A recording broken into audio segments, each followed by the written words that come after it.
অনেকে নামাজে দাঁড়ালে এভাবে করে মুখ ডেকে ফেলে, বেঁধে নামাজ পড়ে, কানও ডেকে ফেলে, মুখও ডেকে ফেলে। হযরত মুহাম্মদ সাল্লাল্লাহু আলাইহি ওয়াসাল্লাম বলেছেন এরকম মুখও ঢাকা যাবে না, কানও ঢাকা যাবে না। যদি কেউ মুখ ডেকে নামাজ পড়ে নামাজটা মাকরুহ হয়ে যাবে, ঠিক আছে।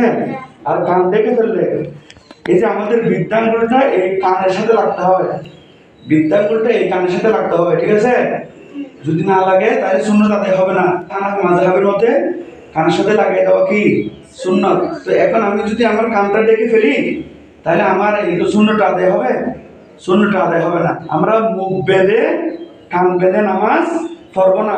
আরেকটা আছে যে এরকম করে অনেকে চাদর এদিকে ঝুলে থাকে, এদিকে ঝুলে থাকে, দুই পাশে কোনো চাদর ঝুলিয়ে থাকতে পারবে না, ঠিক আছে। অর্থাৎ চাদরটা ঝুলানো যাবে না, যেহেতু এটা শীতকালীন মাসালা।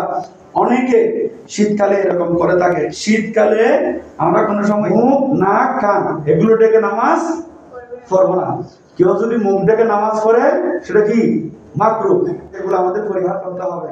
আসসালামু আলাইকুম।